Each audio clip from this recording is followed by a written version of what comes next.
ಅದಕ್ಕೆ ಅವ್ರ ಮನೆಯವ್ರು ನಿಮಗೆ ಗೊತ್ತು ಹಿಂದೆ ಅಲ್ಲೇ ಬರ್ತೀನಿ ಅವ್ರ ಮನೆಗೆ ಅಜ್ಜಿಗ ಏನು ಅಜ್ಜಿ ಹೆಸರು ಅಂದಾಜು ಏರಿಯಾದಲ್ಲಿ ಕಿಶೋರ್ ಅನ್ನೋ ಒಬ್ಬ ವ್ಯಕ್ತಿ ತನ್ನ ಅಜ್ಜಿಗೆ ಒಂದು ಫಸ್ಟು ಹಿಂದ್ಗಡೆಯಿಂದ ಬಂದು ದೂಕಿ ನಂತರ ಒಂದು ಸೈಜ್ ಕಲ್ಲನ್ನು ತಗೊಂಡು ತಲೆ ಮೇಲೆ ಹಾಕಿದ್ದಾನೆ. ಅಜ್ಜಿ ಇಮಿಡಿಯೇಟಾಗಿ ಆನ್ ದ ಸ್ಪಾಟ್ ಅವ್ರದ್ದು ಡೆತ್ ಆಗಿದೆ. ಈ ನಿಟ್ಟಿನಲ್ಲಿ ನಾವು ಒಂದು 2 ಟೀಮನ್ನು ಮಾಡಿದ್ದೀವಿ ಅವನ್ನ ಅರೆಸ್ಟ್ ಮಾಡೋದಕ್ಕೆ. ಅವನ ಹಿಂದೆ ಹಿಸ್ಟ್ರಿ ನೋಡಿದಾಗ ಅವನ ಮೇಲೆ ಪೆಡ್ಲಿಂಗ್ ಕೇಸಸ್ ಆಗಿದೆ, ಅದರ ಜೊತೆಗೆ ಕನ್ಸಂಪ್ಷನ್ ಕೇಸಸ್ಸು ಆಗಿದೆ. ಅದನ್ನ ರೀಸನ್ ಇದ್ರ ಬಗ್ಗೆ ಏನು ಅಂತ ಎಕ್ಸಾಕ್ಟಾಗಿ ನಮಗೆ ಇನ್ನೂ ಗೊತ್ತಾಗಿಲ್ಲ. ಅದನ್ನು ನಮ್ಮ ಇನ್ವೆಸ್ಟಿಗೇಷನ್ ಟೈಮಲ್ಲಿ ಸ್ವಲ್ಪ ಹೆಚ್ಚಿನ ಮಾಹಿತಿ ಬರುತ್ತೆ ಇದರಲ್ಲಿ. ಅದ್ರ ಬಗ್ಗೆ ನಮ್ಮ ಟೀಮ್ಸ್ ಎಲ್ಲ ಕೂಲಂಕುಷವಾಗಿ ಪರಿಶೀಲನೆ ಮಾಡುತ್ತೆ.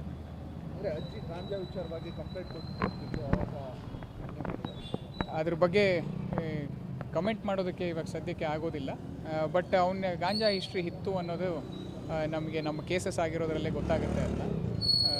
ಅದ್ರ ಬಗ್ಗೆ ನಮ್ಮ ಇನ್ವೆಸ್ಟಿಗೇಷನಲ್ಲಿ ಇವಾಗ ಹೆಚ್ಚು ಮಾಹಿತಿ ನಮ್ಗೆ ಗೊತ್ತಾಗುತ್ತೆ. ಕೆಲಸ ಅಂತ ಏನೂ ಇಲ್ಲ, ಅವನು ಕೂಲಿ ಕೆಲಸ ಮಾಡಿಕೊಂಡು ಇದ್ದ ಅಂತ ನಮಗೆ ಮಾಹಿತಿ ಬಂದಿದೆ. ಅಜ್ಜಿಗೆ ಅರೌಂಡ್ ಒಂದು 65 ಇಯರ್ಸ್ ಓಲ್ಡ್. ಒಟ್ಟಿಗಿದ್ರು ಸರ್? ಇಲ್ಲ, ಅವರು ಅಂದರೆ ಸುತ್ತಮುತ್ತನೇ ಇದ್ದವರು. ಇವನು ಅಜ್ಜಿ ಹತ್ರ ಇವತ್ತು ಮಾತಾಡೋಕ್ಕೆ ಬಂದಿದ್ದಾನೆ ಅಂತ ಹೇಳ್ತಾ ಇದ್ದಾರೆ. ಬಟ್ ಅಜ್ಜಿ ಇಲ್ಲಿ ನಡ್ಕೊಂಡು ಹೋಗ್ಬೇಕಾದ್ರೆ ಹಿಂದೆಯಿಂದ ಬಂದು ತಳ್ಳಿ ಈ ಒಂದು ಘಟನೆ ನಡೆದಿದೆ ಸದ್ಯಕ್ಕೆ. ಮೊಮ್ಮಗ ಅಜ್ಜಿ ಮತ್ತು ಮೊಮ್ಮಗ, ಸುಶೀಲಮ್ಮ ಅಜ್ಜಿ, ಕಿಶೋರ್ ಬಂದ್ಬಿಟ್ಟು ಮೊಮ್ಮಗ. ಇವನಿಗೆ ಅರೌಂಡ್ ಒಂದು 26 to 28 ಇಯರ್ಸ್ ಓಲ್ಡ್ ಇದ್ದಾನೆ. ಅವನು ಕಲ್ಲಿಂದನೇ ಆಗಿರೋದು. ಈ ಒಂದು ಸೈಜ್ ಕಲ್ಲು ಅಲ್ಲಿ ಪಕ್ಕದಲ್ಲಿರೋದನ್ನೇ ಫಸ್ಟು ಅಜ್ಜಿಗೆ ಹಿಂದೆಗಡೆಯಿಂದ ತಳ್ಳಿ ನಂತರ ಕಲ್ಲನ್ನು ತೆಗೆದು ತಲೆ ಮೇಲೆ ಹಾಕಿದ್ದಾರೆ. ಮಂಜುನಾಥ್ ಬಡಾವಣೆ ಫಸ್ಟ್ ಕ್ಲಾಸು. ಇವನು ಏನು ಮಾಡ್ತಾನೆ ಅಂದರೆ ಒಂದು ಬರೀ ಗಾಂಜಾ ಬಿಸ್ನೆಸ್ ಮಾಡ್ಕೊಂಡಿರೋದು ಇವನು. ಈ ಒಂದು ಸರಿ ಅಲ್ಲ 4 ಸರಿ ಕೂಡ ನಾವು ಕಂಪ್ಲೇಂಟ್ ಕೊಟ್ಟಿದ್ದಾರೆ, ಎಲ್ಲ ಮಾಡಿದ್ದಾರೆ. ಈ ಮುಟ್ಕಿ ಅವಾಗವಾಗ ಓಡೋಗಿ ಕಂಪ್ಲೇಂಟ್ ಕೊಡೋದು. ಒಂದಿನ ನೀನು ತೆಗಿತೀನಿ ಅಂತಿದ್ದೋ, ಇವತ್ತು ಆ ಮುಟ್ಕಿ ಜೀವನೇ ತೆಗೆದುಬಿಟ್ಟ ಅವನು. ಇವತ್ತು ಸಂಜೆ ಯಾರನ್ನೋ ಹುಡುಗರನ್ನೆಲ್ಲ ಕರ್ಕೊಂಡು ಗಾಂಜಾ ಸೇದಕ್ಕೆ ಅಂತ ಬಂದಿದ್ದಾನೆ. ನೀನು ಗಾಂಜಾ ಸೇದ್ರೆ ನಾನು ಪೊಲೀಸ್ ಸ್ಟೇಷನಿಗೆ ಹೋಗ್ತೀನಿ ಅಂತ ಹೇಳ್ಬಿಟ್ಟು ಮುಂದೆ ನಡ್ಕೊಂಡು ಹೋಗ್ತಿರಬೇಕಾದ್ರೆ ಹಿಂದೆಯಿಂದ ಹೋಗಿ ಬೈಕಲ್ಲಿ ಗುದ್ದಿ ತಲೆ ಮೇಲೆ ಕಲ್ಲೆತ್ತು ಹಾಕಿರೋದು. ಬೈಕಲ್ಲಿ ಗುದ್ದಿ ತಲೆ ಮೇಲೆ ಕಲ್ಲೆತ್ತು ಹಾಕಿರೋದು. ನಾನು ಹೋಗಿ ಕಂಪ್ಲೇಂಟ್ ಕೊಡ್ತೀನಿ ಈಗ ಅಂತ ಅಂದಿದ್ದಕ್ಕೆ ಇವನು ಮುಟ್ಕಿ ಉಳಿಸ್ಬಾರ್ದು ಅಂತ ಹೋಗಿರೋದು ಇವನು ಹಿಂದೆನೆ. ಇದು ನಡೆದಿರೋ ಘಟನೆ ಅಂದರೆ ಮಾಡ್ತಿದ್ದಾನಲ್ಲ, ಅಲ್ಲಿ ಎವಿಡೆನ್ಸ್ ಸಮೇತನೇ ತೊಗೊಂಡೋದ್ರಲ್ಲ, ಮಾಡ್ತಾನೆ ಇದ್ದಾನೆ. ಯಾವ ಆಕ್ಷನು ತೊಗೊಂತಿಲ್ಲ, ಯಾವ ಇದು ತೊಗೊಂತಿಲ್ಲ. ಇದು ಎಲ್ಲ ಥರನೂ ಆಕ್ಷನ್ಗಳು ಕೊಟ್ಟಾಗಿದೆ. ಎಲ್ಲರೂ ಕೂಡ ಅವ್ನು ಮೂಕರ್ಜಿನೂ ಕೊಟ್ಟಾಗಿದೆ. ಇಲ್ಲಿಂದ ಎಲ್ಲ ಥರನೂ ಮಾಡಿದ್ದಾರೆ. ಇವನು ಯಾರಕ್ಕೂ ಬಗ್ಗಿಲ್ಲ, ಮಾಡ್ತಾನೆ ಇದ್ದ ಇವನು. ಇನ್ನೇನಿಲ್ಲ, ಇನ್ನೇನು ಹೇಳ್ಬೇಕು. ಅಜ್ಜಿ ಮೊಮ್ಮಗ ಚೆನ್ನಾಗೇ ಇದ್ರು. ಇವನು ಗಾಂಜಾ ನಶ ಜಾಸ್ತಿ ಆದರೆ ಹಿಂಗೆ ಹುಟ್ಟುಟ್ಟಿನಂಗೆ ಆಡ್ತಾನೆ ಇವನು. ಎಲ್ಲ ಥರ ಮೈಂಡು ಇದೆ, ಎಲ್ಲ ಥರ ತಲೆನೂ ಇದೆ. ಬೇಕಂತಾನೆ ಹಿಂಗೆ ಮಾಡೋದು ಇವನು. ವ್ಯವಹಾರಕ್ಕೆ ಅಡ್ಡ ಬರ್ತಾರೆ ಅಂದರೆ ಯಾರ ಮೇಲಾರು ತಲೆ ಮೇಲೆ ಕಲ್ಲೆತ್ತಾಗಿ ಬಿಡೋದು. ಆ ಥರ ಮಾಡ್ಕೊಂಡು ಇದ್ದಾನೆ ಇವನು. ಉಮೇಶ್ ಅಂತ. ಇವತ್ತು ಇವನು ಕಿಶೋರ ಅನ್ನೋನು ನಮ್ಮ ಅಕ್ಕನ ಮಗನೇ. ಅವ್ನು ಬಂದು ಇಲ್ಲಿ ಗಾಂಜಾ ಮಾರ್ತಾ ಇದ್ದ. ಇವನು ಕಿಶೋರ ಅನ್ನೋನು ಸಾಯಿಸಿದ್ದಾನಲ್ಲ, ಈಗ ಅವನು ಗಾಂಜಾ ಮಾರ್ತಾ ಇದ್ದವನು. ನಮ್ಮಮ್ಮ ಬಂದು ಇಂಥ ಹುಡುಗರನ್ನೆಲ್ಲ ಹಿಡ್ಕೊಂಡು ಇಲ್ಲಿ ಗಾಂಜಾ ಮಾರಿಸ್ಬೇಡ, ಇದು ನನ್ನ ಮನೆ, ಹೊರಗೆ ಹೋಗೋ ಅಂತಿದ್ದಷ್ಟೇ. ಹೋಗಿ ಏನು ಮಾಡ್ತೀವಿ ಮಾಡ್ಕೊ ಹೋಗು ಅಂತ ಅದು ಅಷ್ಟು ದೂರ ಹೋಗ್ತಾ ಇತ್ತು. ಹಿಂದ್ಗಡೆಯಿಂದ ಗಾಡಿ ಗುದ್ದಿಸಿ ತಲೆ ಮೇಲೆ ಕಲ್ಲೆತ್ತಾಕಿದ್ದಾನೆ. ಅಲ್ಲೇ ಬಿಟ್ಟು ನಮ್ಮ ಮನೆಗೆ ಬಂದು ನಿಮ್ಮ ಅಮ್ಮನಿಗೆ ಸಾಯಿಸಿದ್ದೀನಿ, ಒಬ್ಬ ಬಾಚ್ಕೊ ಬರೋಗ್ರಿ ಅಂತ ಕಳಿಸ್ತಾ. ಇಷ್ಟೇ ಆಗಿರೋದು. ಒಂದು ಏನು ಜಗಳ ಇಲ್ಲ, ಏನಿಲ್ಲ. 5 ನಿಮಿಷದಲ್ಲಿ ನಡೆದೋಗಿರೋದು. ಹಿಂಗೆ ಬಂದ, ಹಿಂಗಾಯ್ತು, ಹಿಂಗೆ ಹೋದ, ಮುಗೀತು. ನಮ್ಮ ಮನೆಗೆ ಬಂದು ಹೇಳಿ ಹೋದ. ಇದೇ ಮನೆ ಒಳಗೆ ಇರೋದು ಸರ್. ಇದೇ ಮನೆ ಒಳಗೆ ಇರೋದು. ಇಲ್ಲಿ ಅಮ್ಮ ಮಕ್ಕಳು ಅದೇ ಈಗ ಅಳ್ತಿದ್ರಲ್ಲ, ಅವ್ರ ಅಪ್ಪ, ಆ ಹುಡುಗ, ಅವ್ರ ಹೆಂಡ್ತಿ, ಮಕ್ಕಳು ಇದ್ರು. ಹೆಂಡ್ತಿನೂ 2-3 ದಿನದಿಂದ ಕಳಿಸಿದ್ದೀವಿ. ಹೆಂಡ್ತಿಗೂ ಕೊಲೆ ಮಾಡೋಕೆ ಹೋಗಿದ್ದ, ಅವಳನ್ನ ಅಡ್ಮಿಟ್ ಮಾಡಿ ಹಂಗೆ ಊರಿಗೆ ಕಳಿಸಿದ್ದೀವಿ. ಗಾಂಜಾ ಮಾರಬಾರ್ದು ಅನ್ನೋದೇ ನಮ್ದೊಂದು ಕಂಪ್ಲೇಂಟ್. ಸಣ್ಣ ಮಕ್ಕಳೆಲ್ಲ ಹಾಳಾಗ್ತಾರೆ ಅಂತ ನಮಗೆ ಬಂದು ಹೇಳ್ತಾರೆ. ನಾವು ಬಂದು ಇವನಿಗೆ ಬುದ್ಧಿ ಹೇಳಕ್ಕೆ ಹೋದ್ರೆ ಇವನು ನಾನು ಮಾರೋದೇ ಅದು, ನೀವೇನು ಮಾಡ್ಕೊಂತೀರ ಮಾಡ್ಕೊಳ್ರಿ ಅಂತ ಕಂಪ್ಲೇಂಟ್ ಕೊಡ್ತೀವಿ ಅಂತ ಹೋದ್ವಿ. ಹೋಗಿದ್ದೇ ಬಂದಿದ್ದು. ಯಾರ್ದು ಬೇಕಾದಷ್ಟು ಕೇಸ್ ಇದ್ದಾವೆ. TV 9 ಬಂದಿತ್ತೆ, ಅದು ಗ್ರೂಪಲ್ಲಿ ಬಂದಿತ್ತೆ, ಆದರೆ ಎಲ್ಲ ಪಬ್ಲಿಕಲ್ಲಿ ಬಂದಿಲ್ಲ, ಗ್ರೂಪಲ್ಲಿ ಬಂದಿದೆ. ಗಾಂಜಾ ಮಾರ್ತಿದ್ದ ಸರ್ ಅವನು. ಆಕ್ಚುಲಿ ಅಜ್ಜಿಗೂ ಅವನಿಗೂ ಇವತ್ತೇನು ಅದೇ ಜಗಳನೇ ಗಾಂಜಾ ಮಾರಬಾರ್ದು ಅನ್ನೋದು ಒಂದೇ ಜಗಳ, ಬೇರೆ ಏನೂ ಇಲ್ಲ. ಅವನು ಈ ಅಜ್ಜಿ ಮಧ್ಯೆ ಬರ್ತಿರೋದೇ ಗಾಂಜಾ ಮಾರೋದು. ನಿನ್ನ ಮೇಲೆ ಹಾಕ್ತೀನಿ ಕೇಳಿದ್ರೆ ಅಂತ ಹೇಳ್ತಾ ಇದ್ದ. ನೀನು ಹೋದ್ರೆ ಇವತ್ತು ಹೋಗೋದು ಏನು ಮಾಡ್ಕೊಂತೆ ಮಾಡ್ಕೊ ಅಂದ. ಅದು ಅವನು ಹೋಗಲ್ಲ ಅಂತ ತಿಳ್ಕೊಂಡು ಮುಂದೆ ಹೋಗ್ಬಿಟ್ಟಿತ್ತು. ಅದು ಹೋಗಿದ ತಕ್ಷಣ ಅವ್ನು ಹಿಂದ್ಗಡೆನೇ ಹೋಗಿ ಗಾಡೀಲಿ ಗುದಿಸಿದಾನೆ, ಅದು ಕಡೆ ಬಿದ್ದುಬಿಟ್ಟಿದೆ. ಅಜ್ಜಿ ಏನು ನಾವು 3 ಜನ ಮಕ್ಕಳು, ಹೆಣ್ಮಕ್ಳು, ಒಬ್ಬ ಗಂಡು ಹುಡುಗ. ಅಜ್ಜಿ ಕಂಪ್ಲೇಂಟ್ ಕೊಡಕ್ಕೆ ಹೋಗ್ತಾ ಇತ್ತಾ? ಕಂಪ್ಲೇಂಟ್ ಕೊಡೋಕೆ ಹೋಗ್ತಾ ಇತ್ತು ಎಲ್ಲಿ? ದೊಡ್ಡಪೇಟೆ ಸ್ಟೇಷನ್ನಿಗೆ. ಪೊಲೀಸ್ನವರು ಹಿಂದೆ ನಮ್ಮಮ್ಮ ಕಂಪ್ಲೇಂಟ್ ಕೊಟ್ಟು ನಿನ್ನೆ ತಾನೇ, ಬೇರೆ ದಿನ ಅಲ್ಲ ನಿನ್ನೆ ಕೊಟ್ಟಿದ್ದಾರೆ. ಪೊಲೀಸ್ನವ್ರು ಏನು ಆಕ್ಷನ್ ತಗೊಂಡಿಲ್ಲ. 112 ಬರೆದ್ಬಿಟ್ಟು ನೀನು ಈ ನಂಬರಿಗೆ ಫೋನ್ ಮಾಡಮ್ಮ, ಹಂಗೇನಾರು ಗಲಾಟೆ ಮಾಡಿದ್ರೆ ಅಂತ ಹೇಳಿ ಕಳಿಸಿದ್ರು. ಪೊಲೀಸ್ನವರೇ ಕಾರಣ ಇದಕ್ಕೆ ಸಹಾಯಕ್ಕೆ.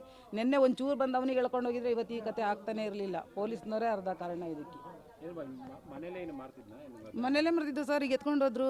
1 kg ಅಷ್ಟೇನೋ ಸಿಕ್ತು, ತಗೊಂಡೋದ್ರು.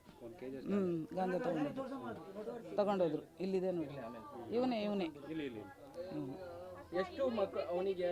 ಅವರು ಮನೆಯಲ್ಲಿ ಎಷ್ಟು ವರ್ಷ, ಎಷ್ಟು ಮಕ್ಕಳು? ಅವ್ರ ಅಮ್ಮ ಹೆಸರೇನು? ಅವ್ರ ಅಮ್ಮನ ಹೆಸರು ರತ್ನಮ್ಮ ಅಂತ, ಅವರು ನಮ್ಮ ಅಕ್ಕನೇ. ಅವ್ರ ಅಪ್ಪನ ಹೆಸರು ಮಂಜಪ್ಪ. ಅವ್ನ ಹೆಂಡತಿ ರಮ್ಯಾ ಅಂತ 2 ಮಕ್ಕಳಿದ್ದಾರೆ. ಇನ್ನು ಹೆಣ್ಮಕ್ಳು ಸಣ್ಣವು. ಅವಳಿಗೆ ಹೊಡೆದಿದ್ದಕ್ಕೆ ನಾವು ನಿನ್ನೆ ತಾನೇ ಊರಿಗೆ ಕಳಿಸಿದೀವಿ. ಅವಳು ಇಲ್ಲಿಲ್ಲ. ಈಗ ಅವ್ರ ಮನೆಗೆ ಹೋಗಿರೋದು. ಅವ್ನು ಇಲ್ಲಿಂದ ಗಾಡಿ ಹತ್ಕೊಂಡು ಬೆಳವಾಡಿಗೆ ಹೋಗಿದ್ದಾನೆ. ಅರೆಸ್ಟ್ ಮಾಡ್ತೀವಿ ಅಂತ ಹೇಳಿದ್ದಾರೆ ಸರ್. ಸಿಗಬೇಕು, ನೋಡ್ಬೇಕು. ನೋಡ್ಬೋದಾಗಿದ್ದಾನೆ. ಧನಲಕ್ಷ್ಮಿ ಅಜ್ಜಿ ಮಗಳು ಸರ್, ಲಾಸ್ಟ್ ಮಗಳು ನಾನೇ. ಮನೆ ಒಳಗೆ ಏನು ತೊಂದರೆ ಅಂತ ಹೇಳಿಲ್ಲ. ಇವತ್ತು ಮಧ್ಯಾಹ್ನ ಬಂದ ಮೀನು ತಗೊಂಬಂದು ಕೊಟ್ಟ. ಚೆನ್ನಾಗೇ ಇದ್ದಾನೆ. ಏನು ಮಾಡೇನಿ ಏನು ಬಿಟ್ಟೇನೆ ಅಂತ ನನಗೆ ಏನೂ ಗೊತ್ತಿಲ್ಲ. ನನಗೇನು ಅನ್ನೋದೇ ಗೊತ್ತಿಲ್ಲ. ಅದು ಯಾರಿಗೆ ಅಂತ ನನಗೂ ಯಾರಿಗೆ ಮಾಡ್ತಾನೋ ಯಾರಿಗೆ ಬಿಡ್ತಾನೋ ನನಗೂ ಗೊತ್ತಿಲ್ಲ ಸರ್. ನಾನು ಮೊನ್ನೆ ಮಕ್ಳು ಕರ್ಕೊಂಡು ಹೋಗಿ ನೆನ್ನೆಲ್ಲ ಅಲ್ಲೇ ಇದ್ದಾನೆ. ಇವತ್ತು ಅಲ್ಲೇ ಇದ್ದು ಬಂದೇನೆ. 6 ಗಂಟೆಗೆ ಬಾರಪ್ಪ ಉಡ್ನು ಅಂತ ಹೇಳ್ತಾರೆ. ಅವ್ರ ತಂಗಿ ಕರ್ದಾಳೆ. ಒಂದು ಹೋಗಿದ್ದು ಮನ್ಸ ಇದು. ಅದು ನಮಗೆ ಗೊತ್ತಿಲ್ಲ ಸರ್. ಅದು ಕಂಪ್ಲೇಂಟ್ ಕೊಡ್ತೀನಿ ಅಂತ ಹೋಗೋದು ಜಾಸ್ತಿ. ಜೋರು ಮಾಡ್ಸಂತೆ. ಅದು ನಾನು ಇದ್ದಿಲ್ಲ ಇವತ್ತು. ಏನಾಯ್ತು ಏನು ಬಿಡ್ತು ಅಂತ ದೇವರಿಗೆ ಗೊತ್ತು. ಒಂದ್ಸತಿ ಹೋಗಿ ಎಲ್ಲ ಆಗಿ ಇನ್ನೂ FIR ನಡೀತೈತಿ. ಮಗನಿಗೆ ಬುದ್ಧಿ ಹೇಳಿದ್ರು? ಅಯ್ಯೋ ಅವನಿಗೆ ಬುದ್ಧಿ ಹೇಳಕ್ಕೆ ನಮ್ಮಿಂದ ಸಾಧ್ಯ ಇಲ್ಲ. ನಮಗೆ ಯಾವತ್ತೂ ಹೊಡೆದಿಲ್ಲ. ಒಂದು ಮಾತು ನಮಗೆ ಬಂದಿಲ್ಲ ಇಲ್ಲಿ ತನಕ. ನನಗೆ ಮಾತಾಡೋಕ್ಕಾಗಲ್ಲ ಸರ್. ನನಗೆ ದುಮ್ಮು. ನಿಮ್ಮ ಹೆಸರು? ರತ್ನಮ್ಮ. ತುಂಗಾನಗರ ವ್ಯಾಪ್ತಿಯಲ್ಲಿ ಒಂದು ಪೊಲೀಸ್ ಫೈರಿಂಗ್ ನಡೆದಿದೆ. ಈ ಘಟನೆಯಲ್ಲಿ ಕಿಶೋರ್ ಎಂಬ ಆರೋಪಿ, ನಿನ್ನೆ ದೊಡ್ಡಪೇಟೆ ಮರ್ಡರ್ ಕೇಸಲ್ಲಿ ಬೇಕಾಗಿದ್ದಂತಹ ಆರೋಪಿ, ಅವನ್ನ ಅರೆಸ್ಟ್ ಮಾಡೋಕ್ಕೆ ಹೋದಾಗ ಒಂದು ಲಾಂಗ್ ತಗೊಂಡು ನಮ್ಮ ಸಿಬ್ಬಂದಿ ಮೇಲೆ ಹಲ್ಲೆ ಮಾಡ್ತಾನೆ.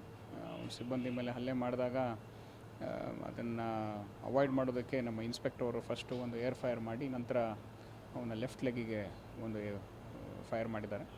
ಅವನ್ನ ಈಗ ಇಮಿಡಿಯೇಟಾಗಿ ನಾವು ಶಿಫ್ಟ್ ಮಾಡಿದ್ದೀವಿ. He is out of danger. ನಮ್ಮ ಸಿಬ್ಬಂದಿ ಕೂಡ ಈಸ್ ಔಟ್ ಆಫ್ ಡೇಂಜರ್ ಇವಾಗ. ಅವನ ಆರೋಪಿಯನ್ನು ನಾವು ಅರೆಸ್ಟ್ ಮಾಡೋಕ್ಕೆ ಹೋದಾಗ ಈ ಒಂದು ಪ್ರಕ್ರಿಯೆ ನಡೆದಿದೆ. ನಮ್ಮ ಸಿಬ್ಬಂದಿ ಬಂದ್ಬಿಟ್ಟು ಗಣೇಶ್ ಅವರು ಈ ಒಂದು ಕಾರ್ಯಾಚರಣೆ, ಅರೆಸ್ಟ್ ಕಾರ್ಯಾಚರಣೆ ವೇಳೆಗೆ ಹೋಗಿದ್ದಾಗ ಈ ಒಂದು ಘಟನೆ ನಡೆದಿದೆ. ಸತ್ಯನಾರಾಯಣ್, ನಮ್ಮ ಇನ್ಸ್ಪೆಕ್ಟರ್ ಆದಂತಹ ಸತ್ಯನಾರಾಯಣ್ ಅವರು ಈ ಮೊದಲು ಏರ್ ಫೈರ್ ಮಾಡಿ ನಂತರ ಅವರ ಲೆಫ್ಟ್ ಲೆಗ್ಗಿಗೆ ಫೈರ್ ಮಾಡಿದ್ದಾರೆ. ಅವನಿಗೆ ಎಷ್ಟೇ ವಾರ್ನಿಂಗ್ ಕೊಟ್ಟರು ಅವನು ಸರೆಂಡರ್ ಆಗಿರಲಿಲ್ಲ. ನಮ್ಮ ಸಿಬ್ಬಂದಿ ಮೇಲೆ ಒಂದು ದೊಡ್ಡ ಲಾಂಗ್ ತೊಗೊಂಡೆ ಒಂಚೂರು ಅಟ್ಯಾಕ್ ಮಾಡಿದ್ದಾನೆ ಅವನು. ಸೊ ಆ ನಿಟ್ಟಿನಲ್ಲೇ ಈ ಒಂದು ಕಾರ್ಯಾಚರಣೆ ಮಾಡಿದ್ದೀವಿ.